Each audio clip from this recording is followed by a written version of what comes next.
I've never had such a big press conference in all my life. Not you, Oh, not for me. Come on. And now for their first press conference, a television conference in South Australia, the fabulous Beatles. Welcome. Welcome, boys. Thank you. Hello, John. Johnny. Hello. Hey, John. Paul. Hey, Paul. Hello. John again. Hello. George. How are you? How are you? Hello, George. Where should we go? George. Would you like to sit around? Welcome. We're having the tabulator. Where's Jimmy Nichols? Come here. Whatever happened to Derek Taylor? We now have to turn our backs to the multitude. Violet. Oh, well, fellas, tell me, what did you think of the Adelaide reception? That was great. The best ever.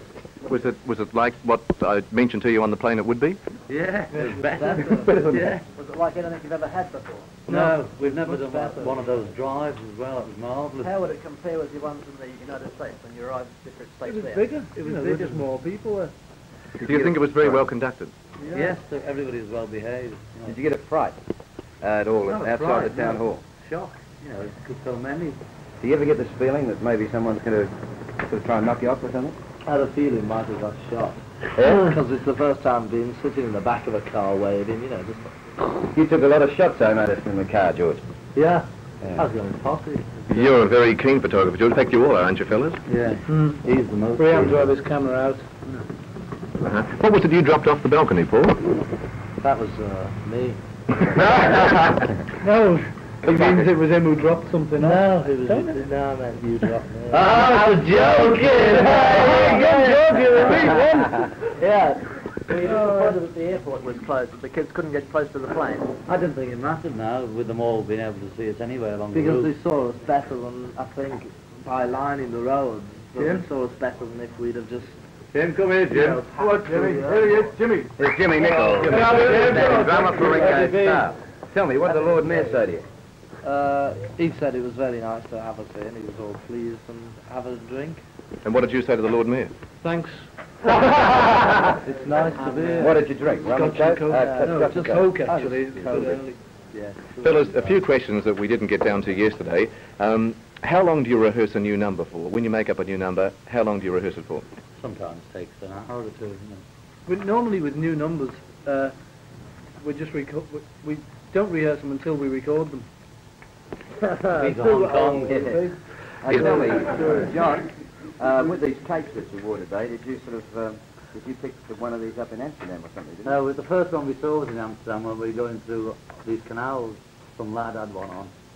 And we couldn't get any. No, we could get one which wasn't the right colour, green. So, we had 4 made in Hong Kong, copies of this one in different materials. Correct. John, I, being a little older than you for good-looking gentlemen, just a little older, as a matter of fact, I will remember the launching of Frank Sinatra and Johnny Ray and Elvis Presley. And yes, fantastic. Very good tonnage, but this to my mind is unprecedented by virtue of the fantastic build-up and the publicity and all the press agents, and I'm not detracting in any way from the talent that you obviously have. How much do you attribute to Brian Epstein and his public relations men? And how many are there to your knowledge? We've never had more than one PRO fellow with us, ever. There's a rumour about it. And he's only got one, Brian's only got one for each artist he's got. So they have their own, you know, and they don't work together. And we've only ever had one, and most of the time we didn't have one till about 6 months ago. But even so, a lot of the success is due to him. Oh, yeah. You know, is it... Oh, I'll give you that. Yeah. Jimmy, do you think that Brian Epstein's going to wave his magic wand at you sometime and include you as a 5th Beatle? Or a stand-in drummer for Ringo permanently? That I don't know. Jimmy, you've played with many, many groups indeed. Would you like to tell me quickly? I know it must be at least a dozen. Yes, I've played with Saul Stapleton, Yeah. Oscar Rabin, Billy Fury, John Brown,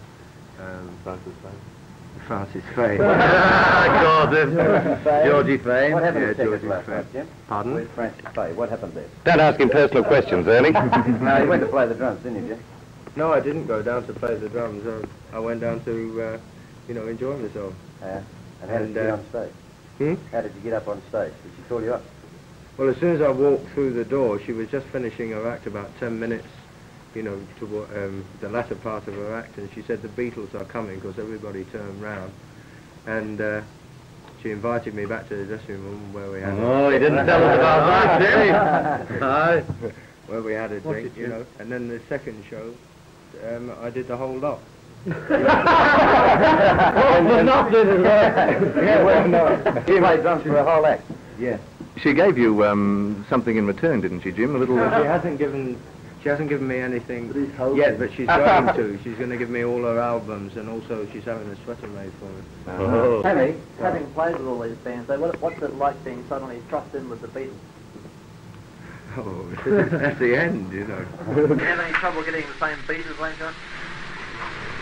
I do my best. Have you ever been involved in any zany publicity stunts?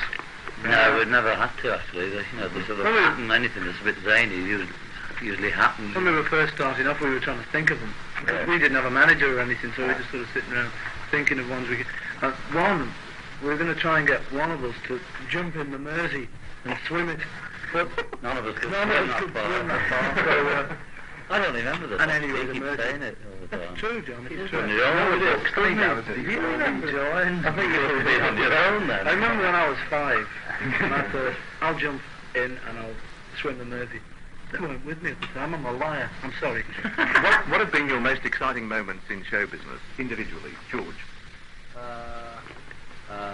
I can't remember. There's so many. You know, it's ever since last September. You know, everything's been exciting. I think when we got to America, we found that they'd gone potty on us. And when we got back to Britain last October, we'd been touring Sweden, and when this Beatlemania thing started, you know, we didn't hear about it because we were away, and we just landed in London. Everybody was there, smashing the place up. that was good.